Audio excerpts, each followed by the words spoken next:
I'm Ian, this is the Fujifilm X100VI and this is the X-E5 and this is Port Call.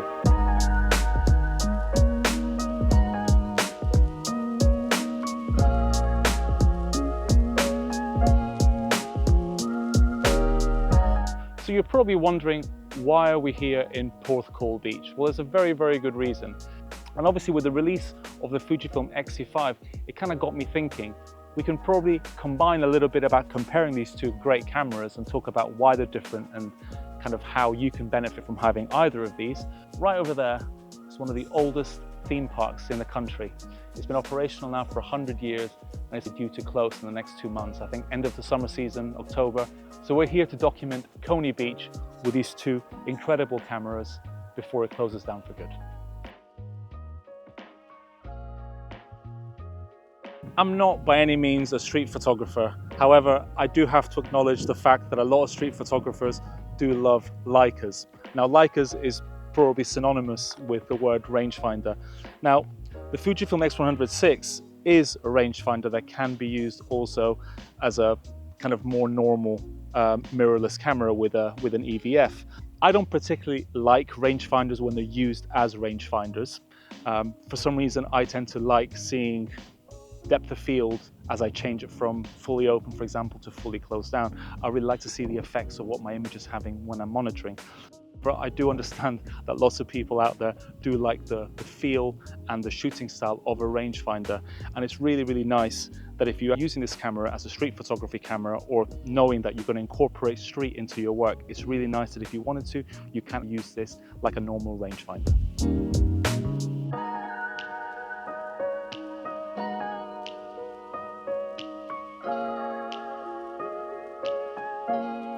To be honest with you, it's always a good idea to shoot a little project like this with two cameras, not just as a backup, but you can have one running black and white and one running color, which is kind of what we're doing here. So the X-E5 is running black and white and the X100VI is running color. There's a very, very good reason why we've chosen these specific cameras. And the reason is the X100VI has a fixed lens, whereas the X-E5 is an interchangeable lens system. And we've tried to match the X-E5 with this lens with the newly released 23mm XF f2.8, which looks like it's been made for this camera. Now, the reason why I said we're not going to review these cameras in a more traditional way is mainly because they're so similar in spec. Really, what's going to drive your reasons to choose one of these cameras really is the fact that one is fixed and the other one's interchangeable. So these two cameras are remarkably similar in terms of their outputs. They both do 40 megapixels, and they both have the same X-Processor 5 sensor. They're both very similar in terms of weight, the X100VI being slightly heavier than the X-E5. However, the X-E5 is measured without a lens. These cameras both look remarkably similar. Obviously, there are a few differences in terms of the controls and the dials, which we will touch upon later. But let's concentrate on their outputs. Now, both of these cameras output a very, very similar image. I mean, for one, they both have the same 40 megapixel APS-C X-Processor 5 sensor. Their ISO range is the same, and there is a slight difference in terms of IBIS. The X-E5 will do 7 stops in the center of the frame, and it's 6 stops on the outside of the frame, whereas the X100VI is quoted at 6 stops. In terms of where the Fujifilm X100 series sat for many years with Fujifilm, it was always seen as a kind of like fun camera. And it's only, I would say, since the X100F that it's become kind of progressively more and more serious and being used by people to do serious work rather than just being an everyday carry. However, the X-E5 seems to be picking up from where the X100VI and the X100 series left off. And nothing speaks to me about that more so than the film simulation dial that's on here. Obviously, they both have the film simulations. However, it is the X-E5 that has that specific dial that is very reminiscent of the very recent GFX 100 RF. Now, both of these cameras make use of the X-Processor 5 processor, which means faster, more accurate, and more sure-footed AF. Now, if I was nitpicking, I would say the X-E5 has a slight edge over the X100VI in that this one can recognize vehicles and bikes, which sadly the X100VI cannot. However, in practice, that might not be that much of an issue. What about burst mode? Well, surprisingly, the X100VI is quite a bit faster than the X-E5. This one shoots at 11 frames a second versus the 8 frames a second on the X-E5. However, these are not nature and wildlife cameras. Equally, they're not sports cameras.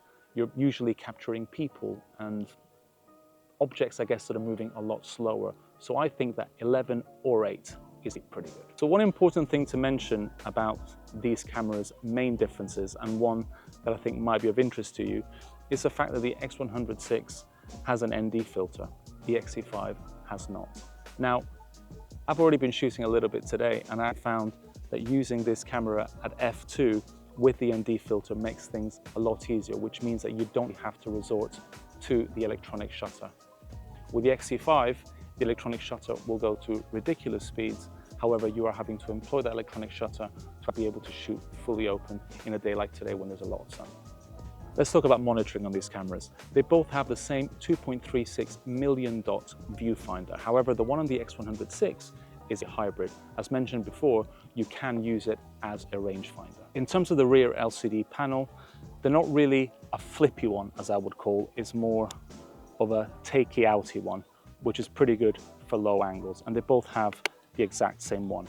However, the resolution is slightly different. On the X-E5 is 1.04 million dots, whereas on the X100VI is 1.84 million. Now that might seem as a very big resolution drop. However, as I always say with monitoring, monitoring is just for monitoring.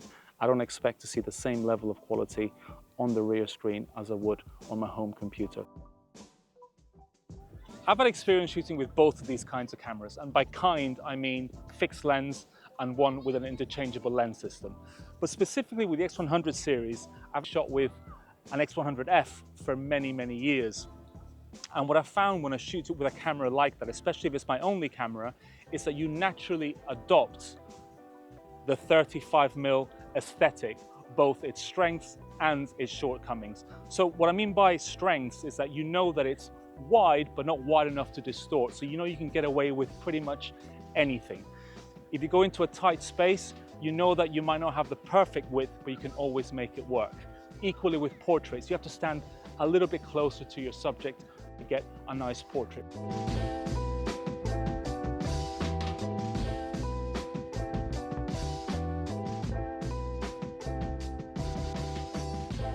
But you naturally adopt to the way that it works.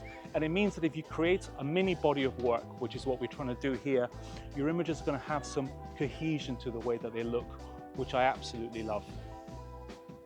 As I was telling Sam earlier on, you kind of become a walking, talking 35mm lens, because you just naturally know where to stand and what you need to do to get a great shot.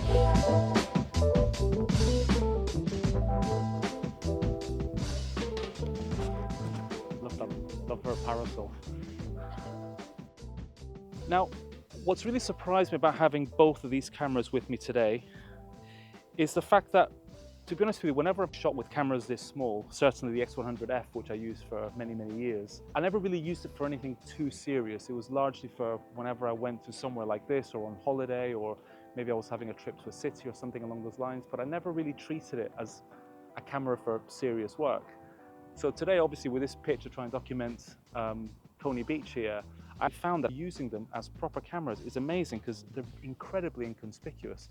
I don't know, maybe it's the check shirt that I'm wearing today, but no one really notices that I've got both of these cameras kind of like an idiot, basically, around my mid-body. So I'm incredibly surprised by how well they adapt to a situation like this. So these cameras, surprisingly, are not just everyday carries, they're actually great for proper serious work as well. So good. The black and white Acros on the X-E5, it is a thing of beauty.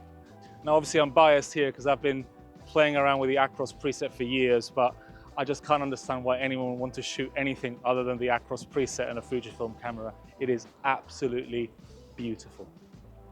But the likelihood is that you're not probably going to own both of these cameras. So it's really nice to have the film simulation dial just here, and I can literally trigger my black and white and my color like that. So whilst on the X100VI, it's not exactly complicated to switch between profiles, it does take a couple of more steps to do. So one of the best things about Fujifilm is that they make really good use of aperture control by putting them on the lens. And that pretty much is across all the Fujifilm lenses and cameras from what I can see. Please correct me if I'm wrong in the comments below. So what that means from a usability perspective, when I first look at the X100VI, I see that a lot of the controls are on top. Now this is nothing new. Obviously you have your shutter speed dial, which incorporates the ISO, exposure compensation, and obviously here, program that to be whatever you want it to be. A secondary ISO dial, for example, exposure compensation, you can pretty much program whatever you want it to be because the aperture control is always on the lens. So it basically frees up dials around the camera. Now, with the X-E5, you obviously lose the ISO dial incorporated into the shutter speed dial. However, because the aperture is incorporated into the lens, it means that it frees up control over dials without having to use them for something else or losing function. That means that ISO is simply this dial at the front here. It isn't that much of a big deal. And I think for me, who loves having controls on top of the camera, it's great that this camera hasn't really lost that. So obviously we're making use of the film presets. That's why they're there. And I've made a really lovely Acros preset for the X-E5, and I'm running my own recipe, my own color recipe for the X100VI. Now obviously we're shooting RAW as well as fine JPEG, so we've got the option there, but it's really nice to have both cameras set up as close to each other as possible to be able to see kind of what works. And it's really lovely just having something to just pick up really quickly, but also have the option to turn into color later on as well.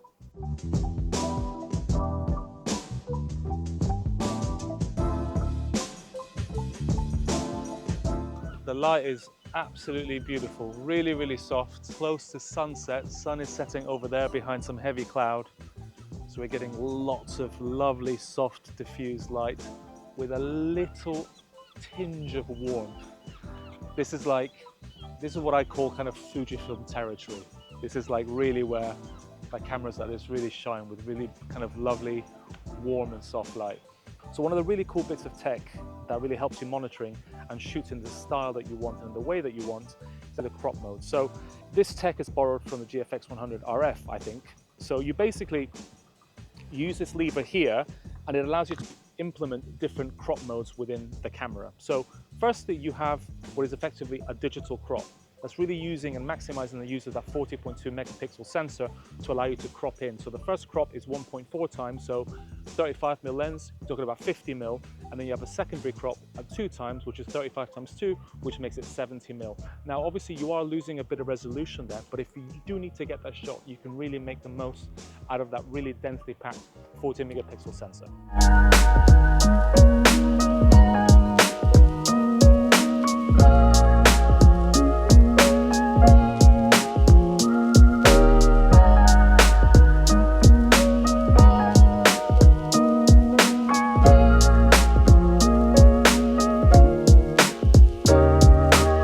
So I was trying to do something a bit creative there, running really low shutter speeds, but at the same time testing how good the IBIS is on these cameras.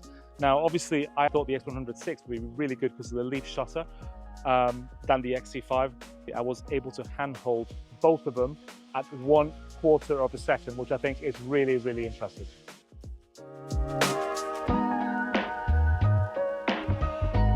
So how do I feel about shooting both of these cameras simultaneously for the last day and a half? Well, for one, I thought the X100VI was going to be my hands down favorite, mainly because I've shot with a camera like this many times before, but I ended up really enjoying shooting with the X-E5. Now, ironically, I think the key to deciding between these two cameras is the interchangeable lens nature of this one versus the fixed lens nature of this one. So there were times when I did think for the portraits, for example, that it would have been great to have a 50mm lens equivalent for this camera when I was doing the portraits. However, at the same time, I found that using a 35mm lens for absolutely everything is incredibly liberating because you know exactly what 35mm is going to look like for anything that you might frame. So even though people might think that 35mm is constricting, I find it liberating. So I think it's entirely up to you. And also with the X-E5, you know that if you want to treat it like a fixed lens camera, all you need to do is get a 23, a 35 or a 50, depending on what you want to do, and treat it as such. So considering how closely spec'd both of these cameras are, the differences in resolution in monitoring, for example, or the one-stop difference in IBIS, it's not really much of a difference. I think these cameras shoot very similarly. So I think ultimately it is down to that interchangeable lens or fixed lens. So I think really it's up to you to decide what suits you best. Thank you for watching, and I'll see you next time.